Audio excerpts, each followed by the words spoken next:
Temple ടെയിൽസിൻ്റെ പുതിയൊരു അധ്യായത്തിലേക്ക് എല്ലാവർക്കും സ്വാഗതം. ഭഗവാൻ ശ്രീകൃഷ്ണനെ പുഞ്ചിരിക്കുന്ന കള്ളക്കണ്ണനായും പ്രണയാതുരനായ ശ്രീകൃഷ്ണനായും മാത്രമേ നമ്മൾ സങ്കല്പിച്ചിട്ടുള്ളൂ. എന്നാൽ ഭഗവാൻ രൗദ്രഭാവത്തിലിരിക്കുന്ന ഒരു ക്ഷേത്രമുണ്ട്. അതാണ് തൃച്ചംബരം ശ്രീകൃഷ്ണസ്വാമി ക്ഷേത്രം. ഇന്ന് നമ്മൾ പോകുന്നത് ആ സന്നിധിയിലേക്കാണ്.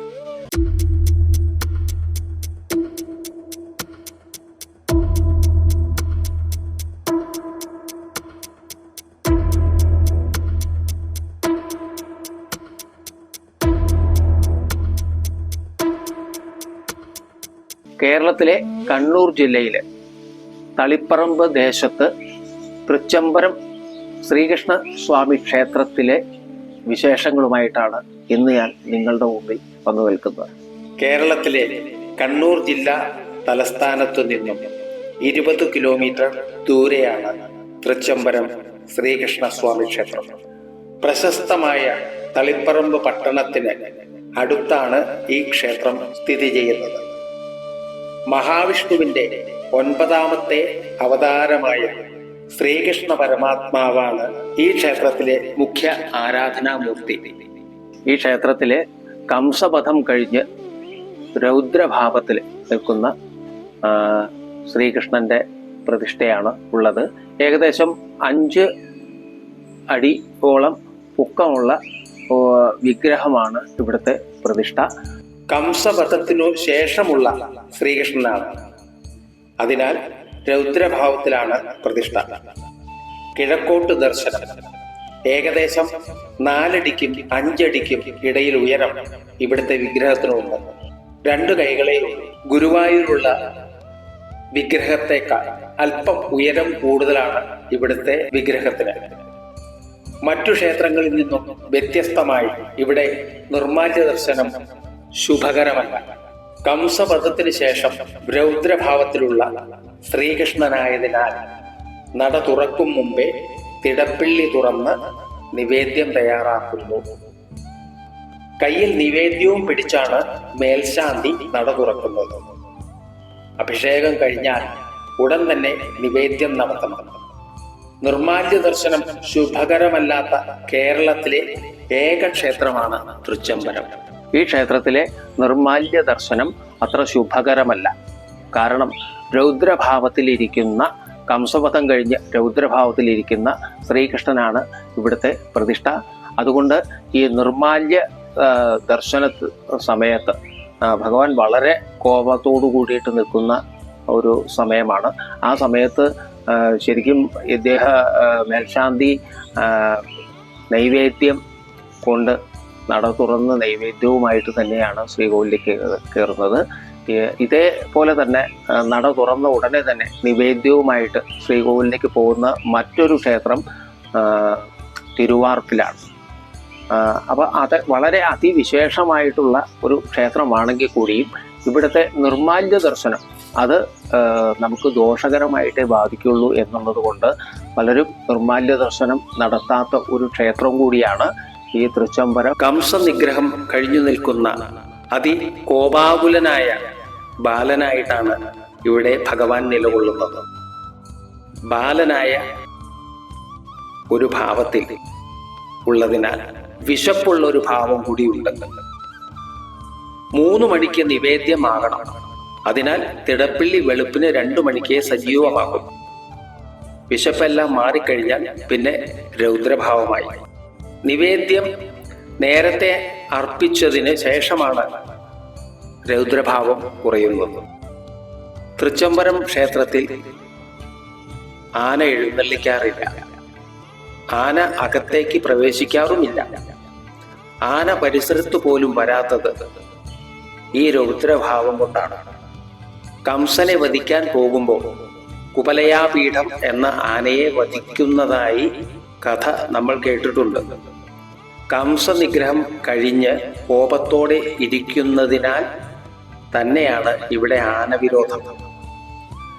തൃച്ചംബരത്തിൽ പലപ്പോഴും ഉത്സവകാലത്ത് ആനയെ എഴുന്നള്ളിക്കാൻ ശ്രമിക്കുമ്പോൾ ഭഗവാൻ തൻ്റെ വിരോധം കാണിക്കാറുണ്ട്. അതിനാൽ പഴയ തലമുറയോ ഈ തലമുറയോ അതിന് തയ്യാറാകുന്നില്ല. കുവലയാപീഡൻ എന്ന് പറയുന്ന ആനയെ നിഗ്രഹിക്കുകയും കംസനെ നിഗ്രഹിക്കുകയും അതിനുശേഷം തൃച്ചംബരത്ത് വന്നിരുന്നു എന്നതാണ് ഐതിഹ്യം. ശ്രീകൃഷ്ണൻ ബാലഭാവത്തിലാണ് ഇവിടെ കാണുന്നത്. കൃഷ്ണൻ ജനിക്കും മുൻപ് കംസൻ തലക്കടിച്ചു കൊല്ലാൻ എടുത്തപ്പോൾ ആകാശത്തേക്ക് പറന്നുയർന്ന കംസനോട് നിന്റെ അന്തകൻ ഭൂമിയിൽ ജനിക്കുമെന്ന് പറഞ്ഞ യോഗമായിയാണ് ഈ ജലതടാകത്തിൽ കുടികൊള്ളുന്നത്. കായ്ക്കാത്ത ഇലഞ്ഞി ഇവിടുത്തെ ഒരു പ്രത്യേകതയാണ്. മുൻപ് കാലത്ത് ഒരു തപസ്സി ഉണ്ടായിരുന്നു. ഈ ഇലഞ്ഞി ചുവട്ടിൽ ദേഹമാസകലം വ്രണം വന്ന് വേദന സഹിക്കാൻ വയ്യാതെ എന്റെ കൃഷ്ണ എന്ന് വിളിച്ച് കരയുമ്പോൾ അതുവഴി വന്ന വില്ലുമംഗലം സ്വാമിയാർ ശ്രീകോവിലിനുള്ളിൽ കൃഷ്ണ സാന്നിധ്യം കണ്ടില്ല. അപ്പോൾ ഈ ഇലഞ്ഞി ചുവട്ടിൽ ആ താപസിയുടെ വ്രണം നിറഞ്ഞ ശരീരം വൃത്തിയാക്കിക്കൊണ്ടിരിക്കുന്നതാണ് കണ്ടത്. ഈ സമയം കൃഷ്ണൻ ഇലഞ്ഞിയോട് നീ കായ്ക്കരുത്, ഇദ്ദേഹത്തിന്റെ ദേഹത്ത് കായ്കൾ വീണ് വേദനിപ്പിക്കരുത് എന്ന് കൽപ്പിക്കുകയും ചെയ്തു. അതിനുശേഷം ഈ ഇലഞ്ഞി കായ്ക്കുന്നില്ല എന്നതാണ് വിശ്വാസം. കൃഷ്ണൻ ജനിച്ചത് കാരാഗ്രഹത്തിലാണ്. അപ്പോൾ തൻ്റെ മാതാപിതാക്കൾക്ക് ശ്രീകൃഷ്ണന്റെ ബാല്യ ലീലകൾ കാണുന്നതിന് സാധിച്ചില്ല.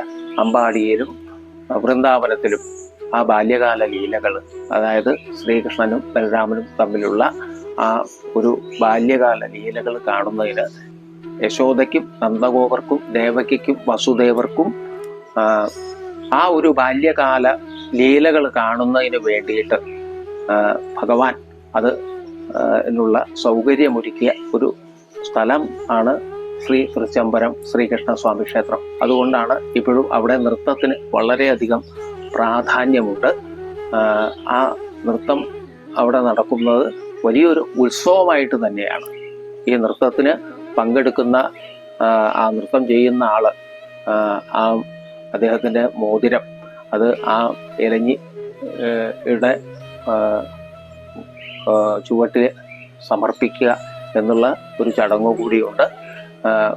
ഈ ഇലഞ്ഞി തറയും അതോടൊപ്പം തന്നെ ആ ശ്രീകോവിലിലെ വിഗ്രഹവും, ഇതിന് രണ്ടിനും ഒരേ പ്രാധാന്യമുള്ള ഒരു ക്ഷേത്രം കൂടിയാണ് തൃച്ചംബരം ശ്രീകൃഷ്ണ സ്വാമി ക്ഷേത്രം.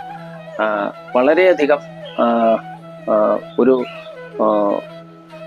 ഐശ്വര്യവും ചൈതന്യവും നിറഞ്ഞ ഒരു അമ്പാടി പോലെ, ഒരു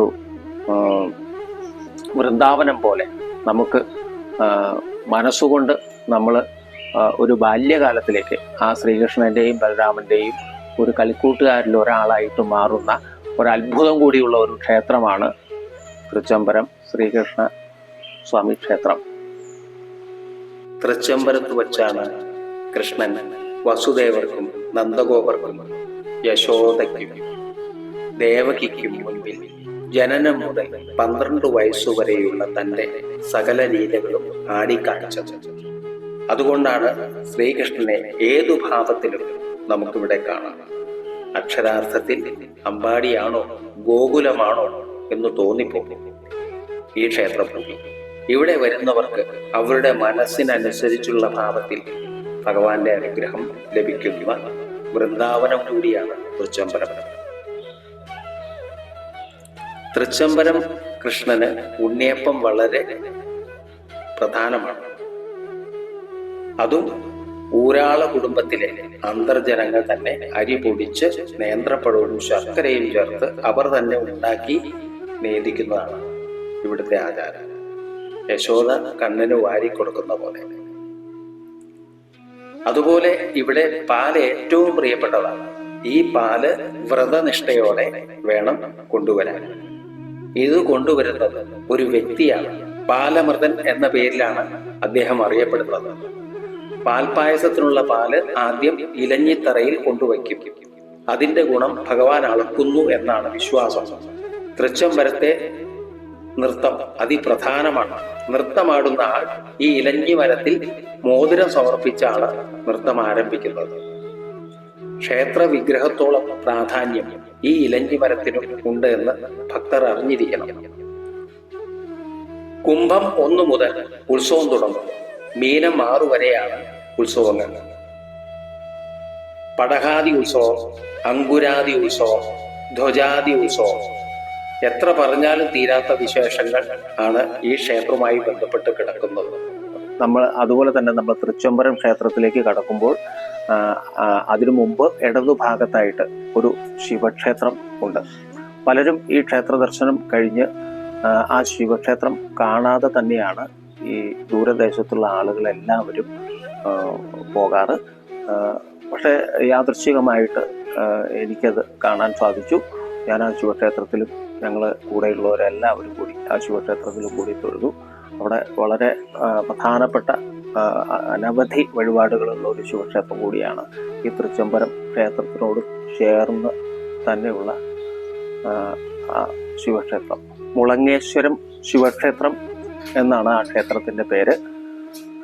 ആ ക്ഷേത്രത്തിലും ഈ തൃച്ചംബരത്ത് തൊഴുന്ന എല്ലാവരും ആ ക്ഷേത്രത്തിലും ദർശനം നടത്തി ആ ഭഗവാന്റെ അനുഗ്രഹവും നേടണം. എങ്കിൽ മാത്രമാണ് ഈ തൃച്ചംബര ക്ഷേത്ര ദർശനം പൂർണ്ണമാവുകയുള്ളൂ. തൃച്ചംബരം ശ്രീകൃഷ്ണസ്വാമി ക്ഷേത്രത്തിൽ ബലിതർപ്പണത്തിന് വളരെയധികം പ്രാധാന്യമുണ്ട്.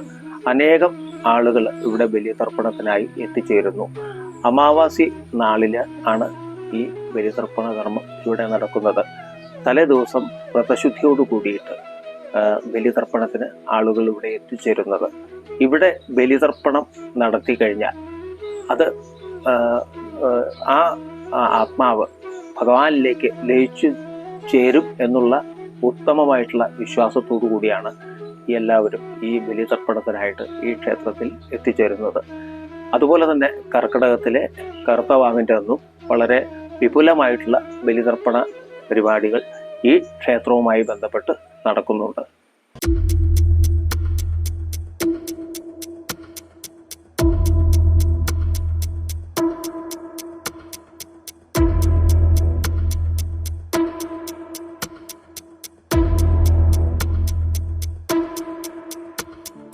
രൗദ്രഭാവത്തിലുള്ള കണ്ണൻ്റെ വിശേഷങ്ങൾ എല്ലാവർക്കും ഇഷ്ടപ്പെട്ടു എന്ന് കരുതുന്നു. പുതിയൊരു അധ്യായത്തിൽ പുതിയൊരു ക്ഷേത്രത്തിൻ്റെ വിശേഷങ്ങളുമായി കാണുന്നത് വരേക്കും എല്ലാവർക്കും നമസ്കാരം.